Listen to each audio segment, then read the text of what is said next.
Everything you want, you can have instantaneously. Everything you want, instant gratification. Except job satisfaction and strength of relationships, there ain't no app for that. They are slow, meandering, uncomfortable, messy processes. And so I keep meeting these wonderful, fantastic, idealistic, hardworking, smart kids. They've just graduated school. They're in their entry-level job. I sit down with them and I go, how's it going? They go, I think I'm gonna quit. I'm like, why? They're like, I'm not making an impact. I'm like, you've been here 8 months. You know? It's as if they're standing at the foot of a mountain and they have this abstract concept called impact that they want to have in the world, which is the summit. What they don't see is the mountain.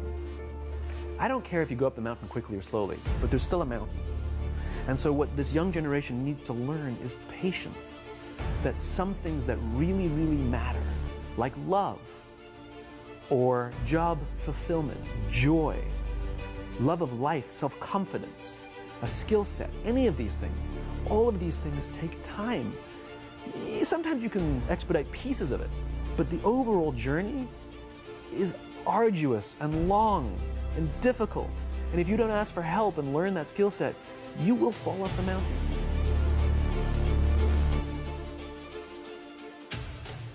I'd had like $106 in the bank, and like I said, I had to sell my dog, and things were not looking very, very good.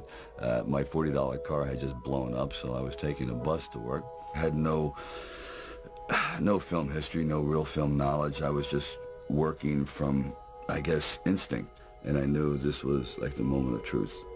And they said, Sylvester, you ready? I said, no, but Rocky is. Because so often I had gone to fight films or sporting films. Yes, we're going to go out there, we're going to knock him out, you're going to win. I said, no, because I'm not going to win. I'm going to get destroyed. But if I can just be lucid, if I can still be standing on my feet, you know what? Then life isn't so bad. And I think, again, symbolically, at the very end of our lives, if we can still say, you know, we were never humbled, we were knocked down, but we got up, and I can say, I lived life with integrity, and I took all the blows, and I still prevailed, I think that's a good epitaph for anyone, and that's what I tried to capture in this film. But more importantly, you can't be alone. To really succeed, no man really is an island. When you find the right components in your life, the right people that gel with you, then you feel as though you're invincible.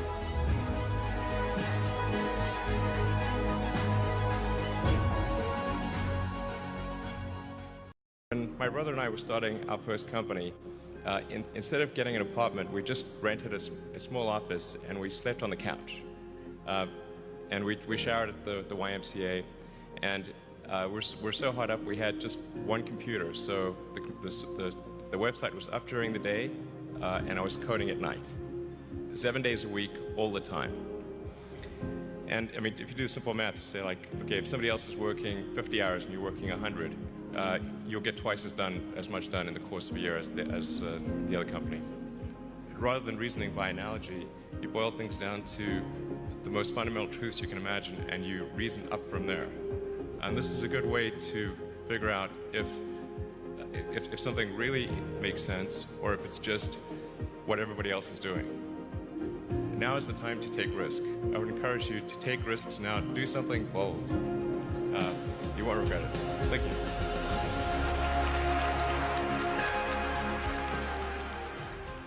In times of suffering, what we do is we forget how hard we really are.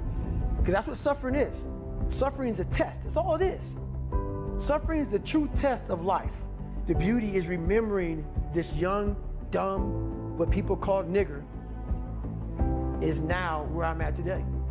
And that is, when you finally get to that point, for me, it's forever lasting peace. Greatness isn't running 200 miles at a time or doing 4,000 pull-ups or being a SEAL. Greatness is whatever the hell you dreamed of in your own mind. You gotta first see it. You gotta first create this vision in your mind. And then that's when I come into play. Once you create this vision in your mind, it's how am I gonna get there now? We are all great.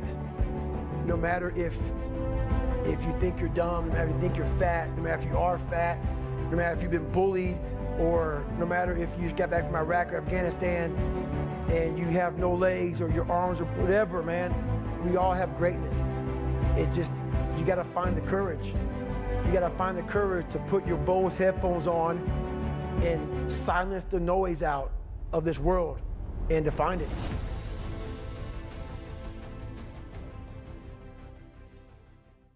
Looking at me, people were pointing their finger at me and laughing. I was born this way, and no doctor knows why I was born this way. My parents don't know why I was born this way. Lady Gaga don't know why I was born this way.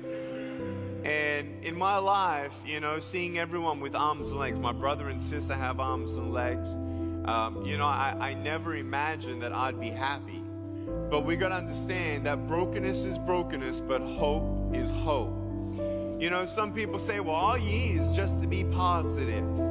Well, it's easy for you to say. That's what I'm thinking. You know, people that have arms and legs, well, it's easy for you.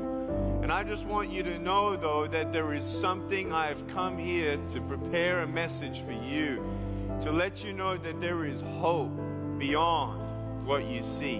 When in life, we have things in life that come and we try to figure out, well, who am I and what am I doing?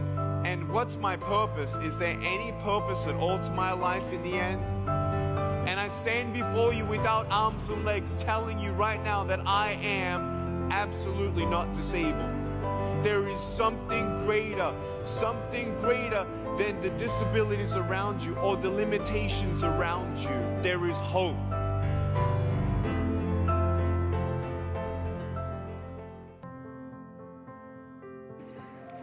I am particularly proud and happy about the young filmmakers, actors, singers, writers, producers that are coming up behind my generation. In particular, Barry Jenkins. Young people understand this young man made 10, 15, 20 short films before he got the opportunity to make Moonlight. So never give up. Without commitment, you'll never start. But more importantly, without consistency, you'll never finish. It's not easy. If it was easy, there'd be no Kerry Washington. If it was easy, there'd be no Taraji Henson, P. Henson. If it were easy, there'd be no Octavia Spencer. But not only that, if it were easy, there'd be no Viola Davis. If it were easy, there'd be no Michael T. Williamson, no Stephen McKinley Henderson, no Russell Hornsby. If it were easy, there'd be no Denzel Washington. So keep working, keep striving, never give up, fall down 7 times, get up 8. Ease is a greater threat to progress than hardship. Ease is a greater threat to progress than hardship. So keep moving, keep growing, keep learning. See you at work.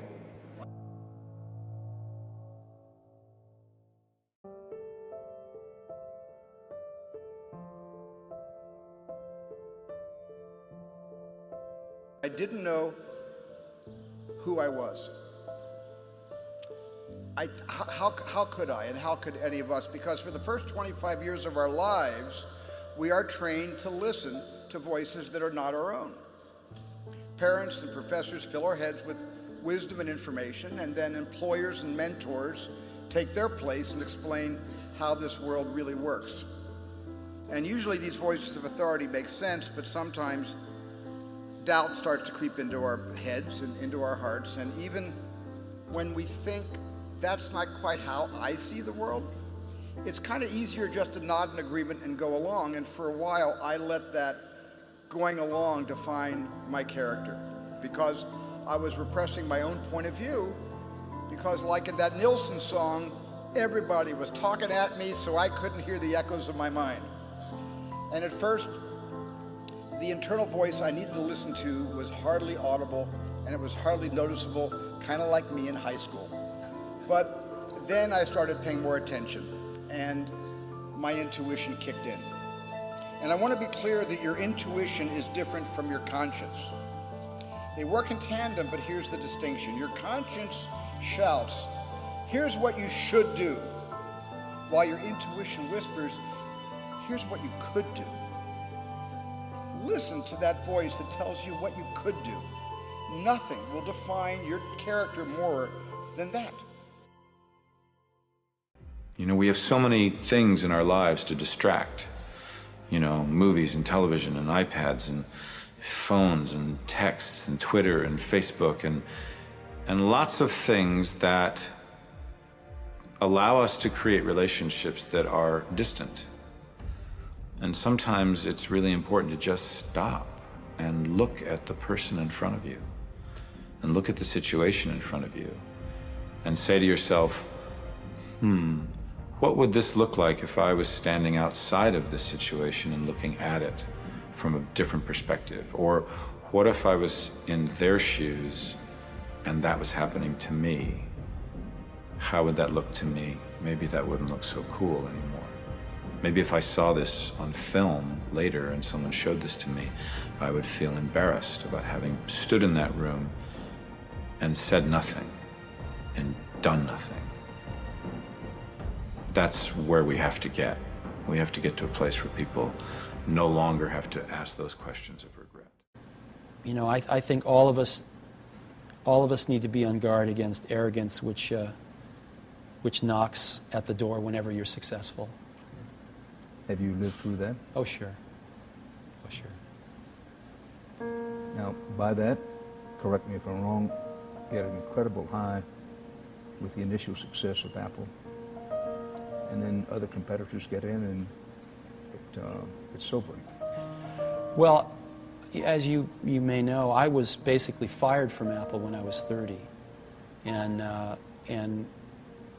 was invited to come back 12 years later. So that was difficult when it happened, but maybe the best thing that ever happened to me.